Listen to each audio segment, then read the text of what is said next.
What's up guys, Everything Apple Pro here, back again. Got a lot of exclusives for you thanks to Max Weinbach on the iPhone 13 Pro. A lot of new features, technologies, and design coming to Apple's iPhone this year. So new colors, potential matte black-like, potential bronze color, and a bunch in between. And of course, all the news that's happened since the month I've been gone. How do you guys like the new studio look? I've been working on this for a while.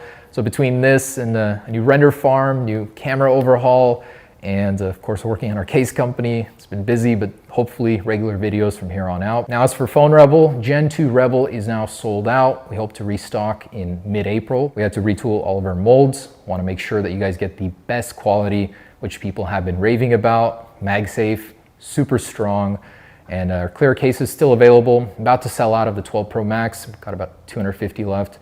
PhoneRebel.com. Thank you for supporting, helping us build the vision. As for the open case, a lot of people asking about that. Yes, I am determined to make the open case happen, and I'll have more news on that as we develop it throughout the videos.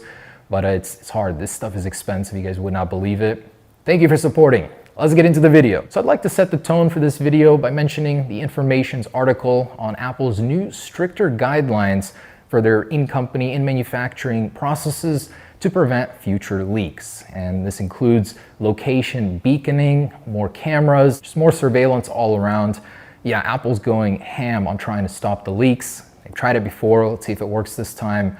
But with that being said, let's get into the leaks. So the iPhone 13 notch has leaked in its entirety on the iPhone 13 lineup. It's the same on every single device, which I'm very happy to see, that consistency there. And I don't know any other word what to call it other than cute. It's smaller than the existing notch, so not shorter like John Prosser predicted, but less wide. And I think it looks really good, better than a shorter notch would look. Apple crammed more components into a smaller space. In a separate report, Ming-Chi Kuo mentioned that Apple is now using plastic in the Face ID components. Not sure if that helped with miniaturization or production. The earpiece is now sitting all the way up at the top. Looks really good. The camera has swapped to the opposite end of the notch. But overall, a very, very cute package. Definitely looks like an evolution. So the first exclusive with Max Weinbach, alongside that tiny notch, Apple is also improving the audio experience. So Apple is improving the microphone, noise cancellation, as well as clearer audio by using beamforming on the earpiece in the notch. So here's a really juicy one. Max Weinbach's source confirms that the camera will be getting a new look on the iPhone 13 Pro and 13 Pro Max, and we got a lot of details. So for one, likely not going to be that design we've been seeing, one that we pretty much based on Makatakar's report, that flat glass. It will still have individual protrusions for the individual lenses. However, they will protrude less. So Apple is really trying to reduce those on the 13 Pro, 13 Pro Max, as well as the actual glass run-up that's housing those lenses. We didn't reflect that in our concepts. We will in the next one, but the overall camera will be shrinking in thickness on both the 13 Pro and Pro Max. And they will actually share the same thickness for the individual lens protrusions. Currently, between the 12 Pro Max and 12 Pro, there is a difference in the height. So those will be the same. And from other sources, we've heard that the overall lens itself will be the same on the 13 Pro and the 13 Pro Max. So Apple's making things a lot more even here. Another very exciting one. Apple has once again reworked the graphite color, or space gray, where it all started. Now it's a borderline black. So assume matte black coming to the iPhone 13 Pro lineup, and this one is very likely to happen. So something like the Phantom Black from Samsung, which is absolutely awesome. Apple has experimented with jet black colors on the iPhone 10 style housing before. They never released it, but it is making a comeback on the 13 Pro. And Max says Apple is experimenting with orange as well. It's past stage 1 of production validation, but he says it's unlikely to make it to launch. We represented it as somewhat of a bronze pastel orange look. I don't think it looks too bad. But then again, the colors you see in renders are never anything like the final product. There's also a new and improved coating on the stainless steel borders of the Pro models. This will make smudges such as fingerprints stick out far less, something Max says is desperately needed on the gold color of the iPhone Pro series. There's also a new optical image stabilization correction mode built into the software with no buttons or any extra settings needed, Essentially, when you're focused on a target, that target will stay in frame no matter your hand jitters. The OS will automatically cut and crop and stay focused on that image, alongside the new sensor shift stabilization that's supposed to happen on the ultra-wide lenses. This is going to be a killer combo for anti-shake. Next, portrait mode has been overhauled greatly on the upcoming iPhones. Max reports that Apple has been focusing heavily on this. They now rely heavily on a new process that combines data both from the lenses as well as LiDAR. LiDAR is specifically going to be used for much better edge detection. Things like smaller gaps in the street signs are now supposed to be detected by the new process. This goes alongside our earlier report on the portrait video mode, which is happening on the 2021 iPhones. And Max confirms the iPhone 13 mini will continue. This is amongst rumors that it won't, that Apple will be cutting the 13 mini from production, the 12 mini might be cut from production. Max says it will be surviving, and Max mentions that the 13 mini will have a ever so slightly bigger battery, but most of the efficiency improvements will be because of the Apple A15 in that smaller form factor. And Max gives some details on AirTags. Actual dimensions are 32 millimeters by 32 by 6 millimeters. And these will never share any personal data. They'll actually use the BLE format, so Bluetooth efficiency standard, to beacon back and forth.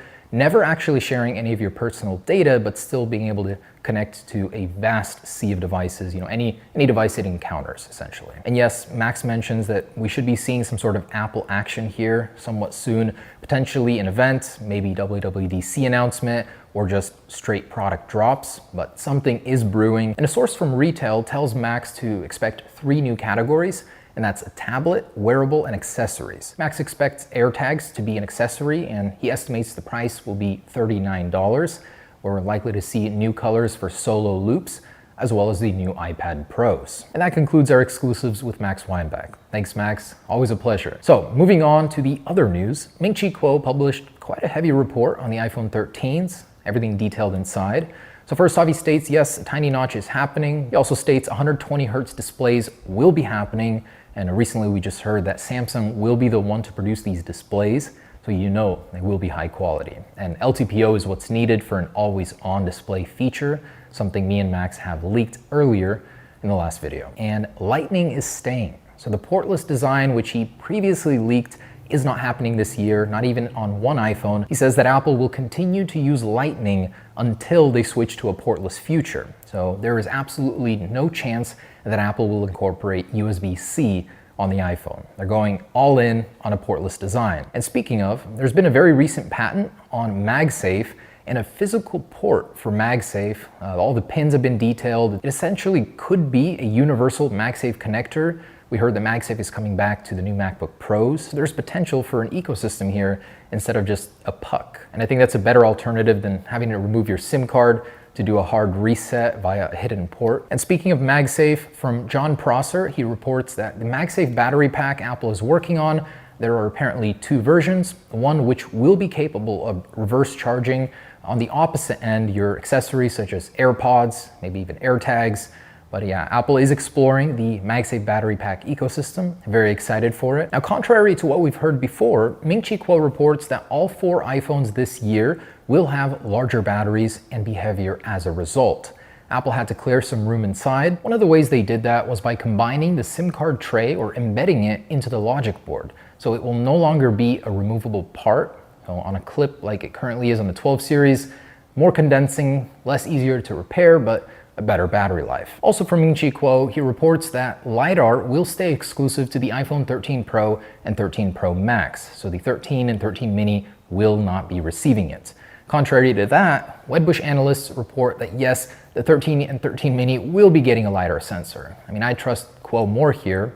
Also in that Wedbush report is 1 terabyte is happening. It will be an option on this year's iPhones across the board. And iPhone 13 models, once again rumored to support Wi-Fi 6E, just upgraded to the 6 router standard, and now there's another. But this one allows for more bandwidth at the higher frequency where Wi-Fi 6 operates. And after a long silence on Touch ID news, a new report by Barclays confirms that Touch ID will be happening on the 2021 iPhones. I really want this to be true, as Mask Unlock is pretty great on 14.5, but nothing replaces the real Touch ID experience. And speaking of, Apple continues their diligent work with patents on Touch ID. The latest is describing an enhanced Touch ID under-screen scanning system, which uses refraction to get more detail of your individual ridges of the fingerprint. So better than anything that's out there on current Android phones by at least 30%. And something I found amusing, so the recently touched down Mars Perseverance rover is using an iMac G3 processor, PowerPC. I used to have computers with that,